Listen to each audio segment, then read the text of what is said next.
to take them. Then, how do you think that society feels or felt about Montessori education? Very negatively in the early years when my girls were in Montessori school. They felt that it wasn't regimented enough. People would say that the children didn't have any type of structure during the day, which was really completely untrue because they had a structure that they gave themselves within their independent learning in whatever area they were doing that day. Why didn't you choose to enroll your daughters in a religious private school? I wanted to keep the faith-based learning separately from intellectual education, academics. I have a favorite story that I usually tell parents who are on the edge of bringing their children into the Montessori system. And one day I was at Sunshine Tree Montessori. I'm helping out with Mrs. Oley, who was teaching the 4-year-old group. And it was around Christmas time, and Mrs. Oley held up, it was arts and crafts time, and Mrs. Oley held up a reindeer made from a thimble or a spool of thread and pipe cleaners. And she asked the class, does anyone know what this is? And one child blurted out, it's a reindeer. And then right after that, another little child blurted out, it's Rudolph. And Mrs. Oley said, that's right. And before she could explain how to put the craft together, the children spontaneously started singing Rudolph the Red-Nosed Reindeer. Well, that wasn't so much the spectacular part of it.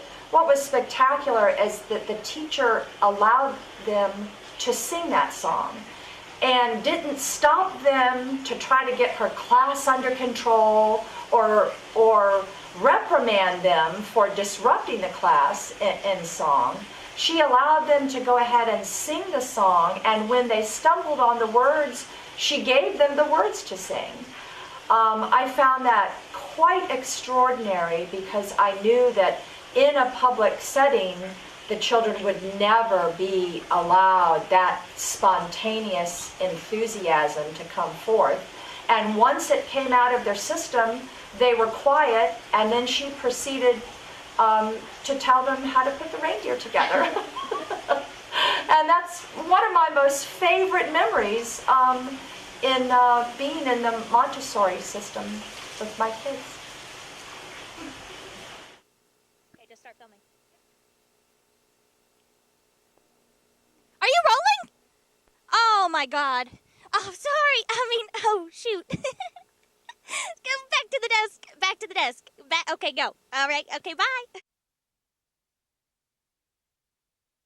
Private education has been a major part of my life, and I love learning about the different aspects of it. And Montessori was just fascinating. Didn't you say earlier that if you had the chance to start over, that you would homeschool your children? Yes, Kaylee. It's an interesting type of education that's often overlooked. After the break, we'll take a look at what our field reporter Kitty Conklin has to say.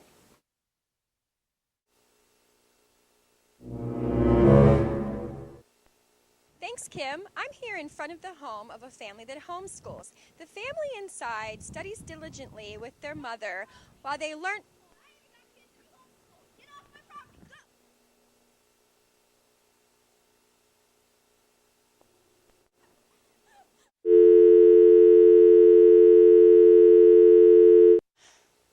Thanks, Kim.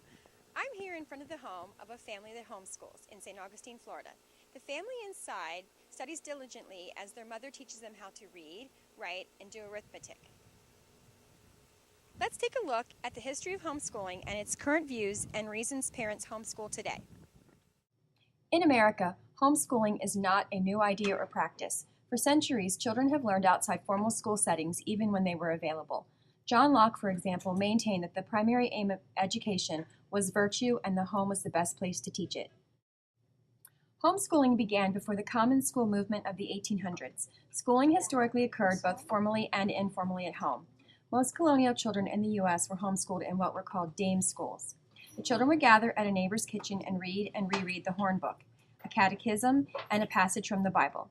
Until the middle of the 19th century, the American society lived in a family-centered lifestyle, and children were educated through involvement in daily life's work.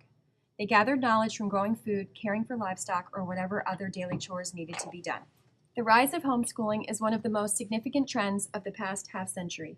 In response to segregation and other issues like religion being removed from the schools, by the time the decade of the 80s came around, it ushered in the era of the new wave of homeschoolers. When large numbers began to homeschool, district officials began to arrest parents saying they were encouraging truancy. This continued until it was finally legalized in 1993. Some parents choose to homeschool because they fear for their children's safety and also because they want to have religion incorporated into their child's education.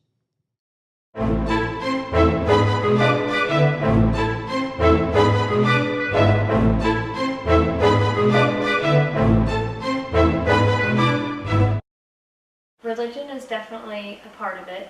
We would like Hayden and Oliver and Lincoln to grow up with daily influences from our beliefs, and we would like them to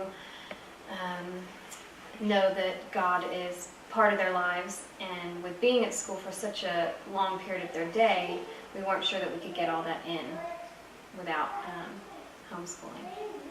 But so religion definitely is a big factor. And like what led you to say, hey, I want to look for other options? I think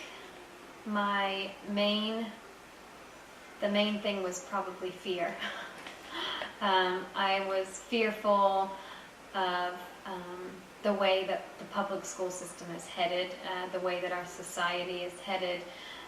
A lot of taboo subjects are no longer taboo. A lot of our religious beliefs and morals and ethics are being lost in society, and I think it is our responsibility as parents to teach our children, and I feel that I can do a good job teaching him. A rapidly changing society, coupled with issues like curriculum changes that place more emphasis on testing, as well as drugs and violence, are causing parents to look to other avenues for the education of their children.